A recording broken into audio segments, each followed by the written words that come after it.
So we're coming out of the Silvery Slope Head now. We're heading up to Galena Bay, and then we're gonna exit the Kootenays. We're leaving the Kootenays now.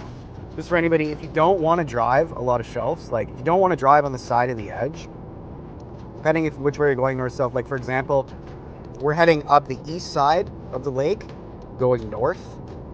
So we're gonna be on the inside away from the edge. Whereas if you were going south this way, you'd be on the edge the whole time. So if like you're not comfortable with driving along, edges on roads, just plan your route directionally the way you're going relative to the way the road goes on the lake. And it'd be the same thing for like some places there's a really big hill, but it's only on one side.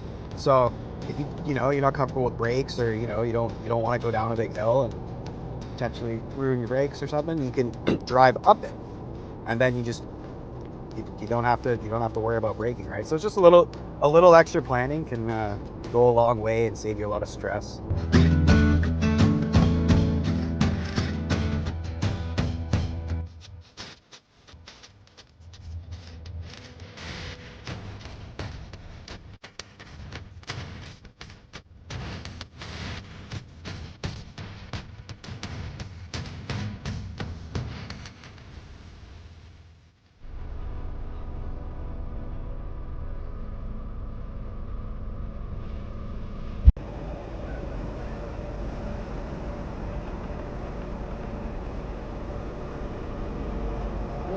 Bigger once you get on it.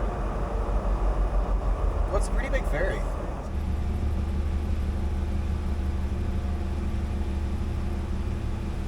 Stations and light raft stations are located on the forward and right side of the vessel.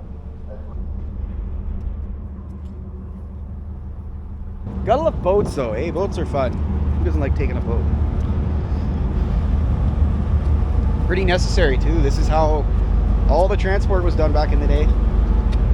Train to boat, destination. The wagon road's in there. That's Shelter Bay over there.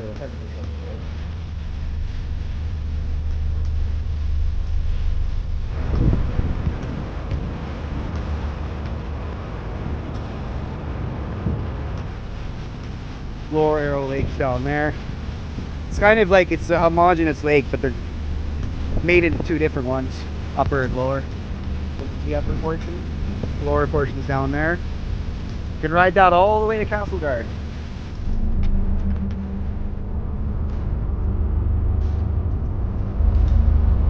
I imagine this is probably where heaven is. All that snow on the mountains there. Well, not all of it. Was when we were here last time, there was a ton. Not much now. It's all coming down, washing the rivers and the roads out. The railway used to run these.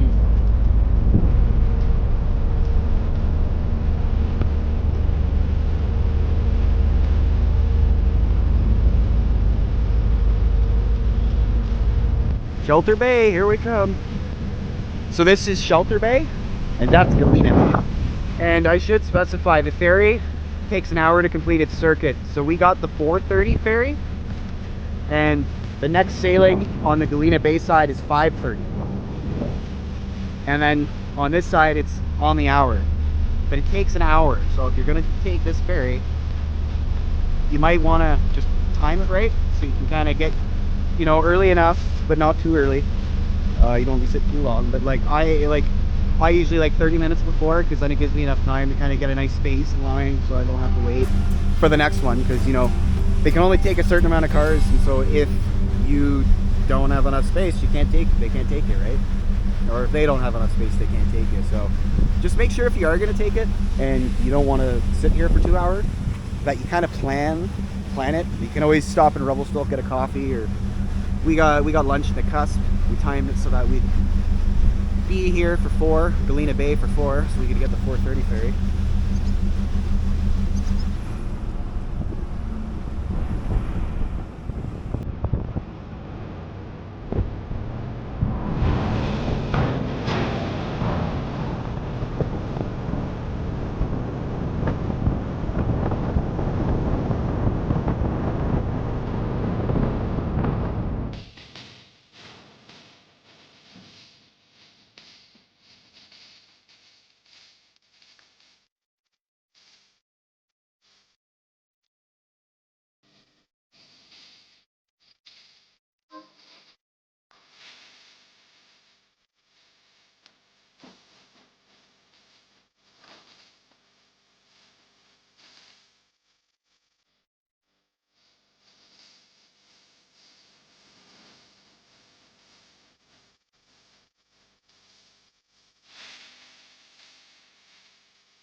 Morning, just before 7 here, just outside of Revelstoke at Craigellachie.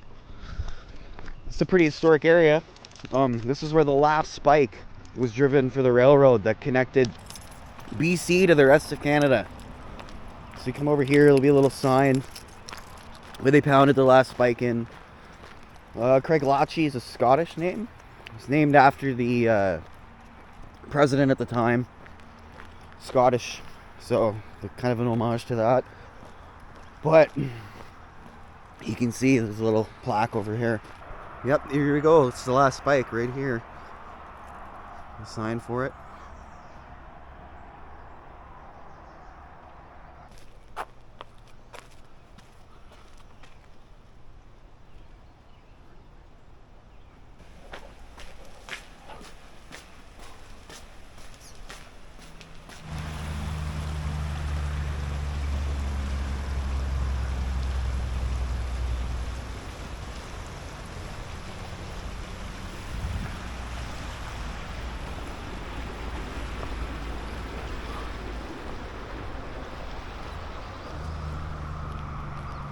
Ocean to ocean. 1885.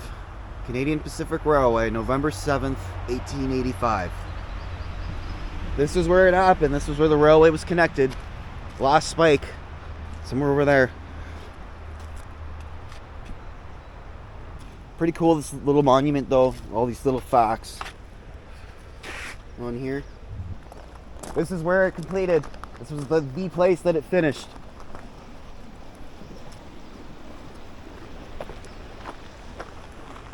This is the event. Buddy there, pounding her in.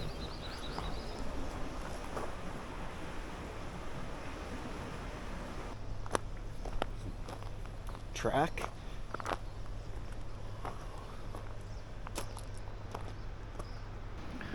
Here we go. Craigellachie.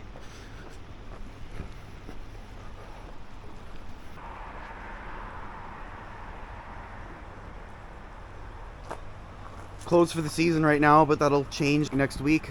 Bay long weekend. Open there, 9 a.m. to 5. Love looking at the old woodwork though. Look at that river, just ripping. Not bad though, it's a nice little stop. It's just at the side of the highway. Oh, most of this stuff's just right at the side of the highway. You know, you'd miss it if you're not looking for it, frankly. Pretty crazy to think that, you know, they spent years and years and years and the amount of man hours and all the time that went into building the railway, and this right here was the point where it all finished. The final completion. The last spike. And, you know, you think of the significance of the railway and what it's done for the country and everything. It's pretty cool. Okay, so we're left Craigellachie, coming into Salmon Arm soon. We're gonna go to the Tappan Auto Museum. So Ross Valley Restorers, for any guys that watch TV out there, Mike Hall and his buddy Avery there. We're gonna go check out the White Post Auto Museum. So Salmon Arm is on Shuswap Lake.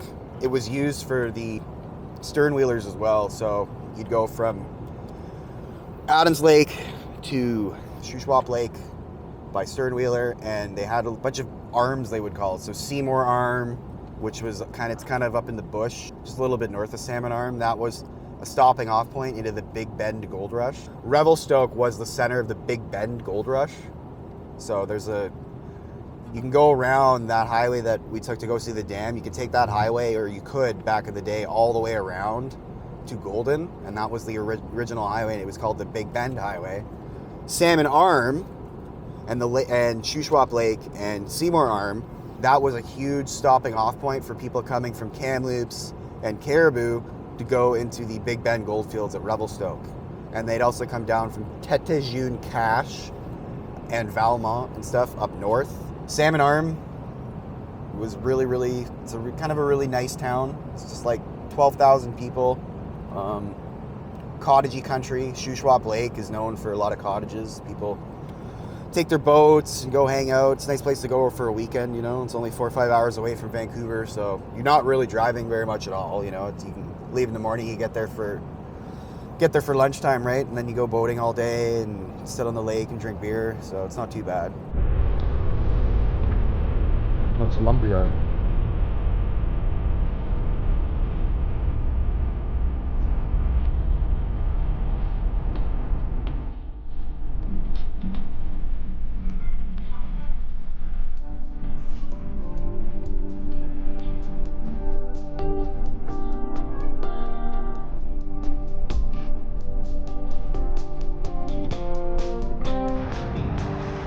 Just at the White Post Auto Museum now.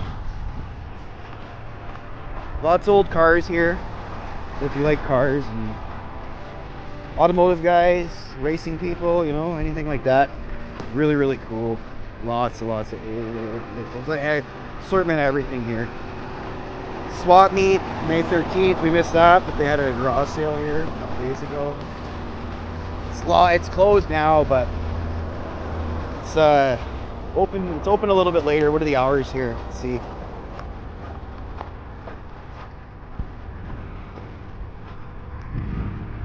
$10 a.m. to 4 p.m. Big dog here too that hangs out for. He's cool. But yeah, like, look at these old beauties, eh? Fargo. Those are nice trucks. Mercury. Oh, I just love the styling, the old styling. Old Chevy. Chevy, that's a good looking truck.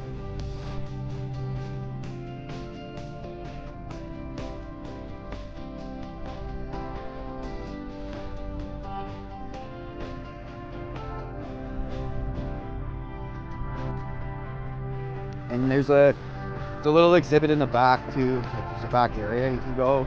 There are cars back there too. All the really nice stuff's inside. So if you go inside, there's like, they got all the polishing projects and fancy stuff. And then there's just a bunch of old antiques, oil cans, you know, memorabilia, I guess the way what you call it.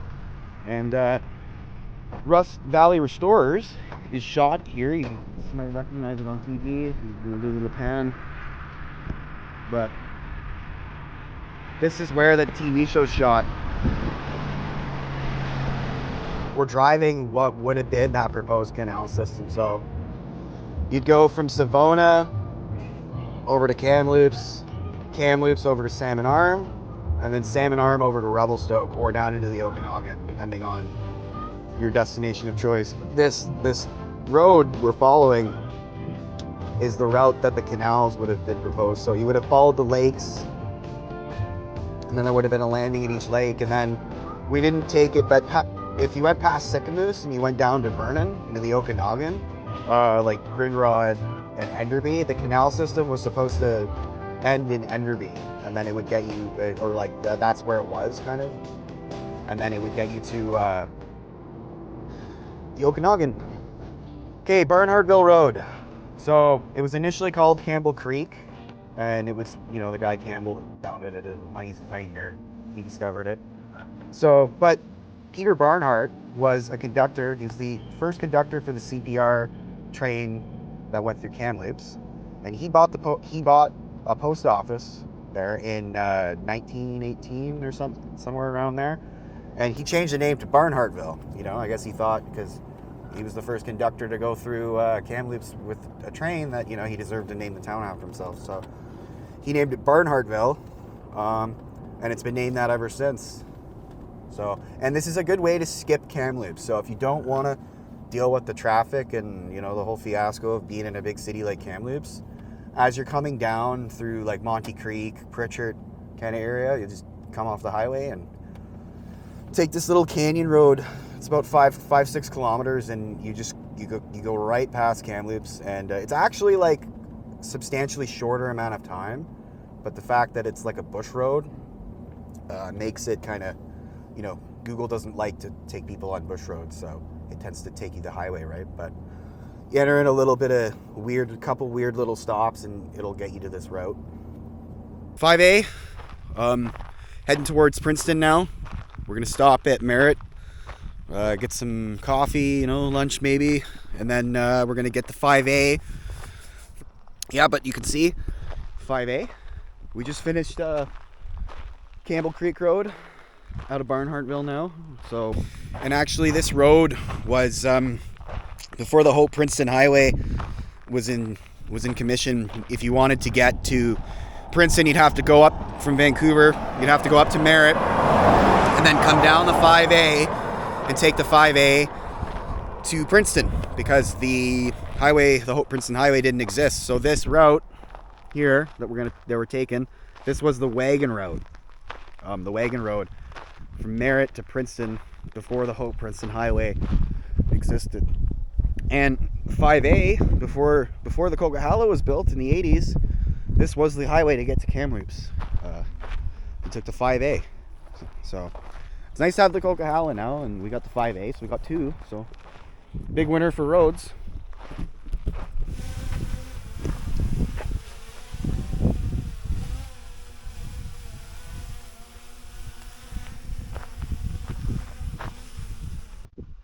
Successful flight.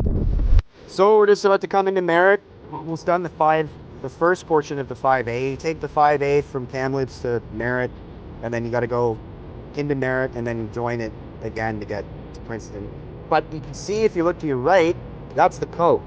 And we basically, the entire time we've been on the 5A, we've been running parallel with it.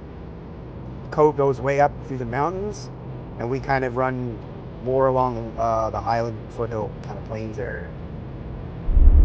After Merritt, this is the 5A, the Merritt Princeton Highway. Go through Allison Pass, and yeah.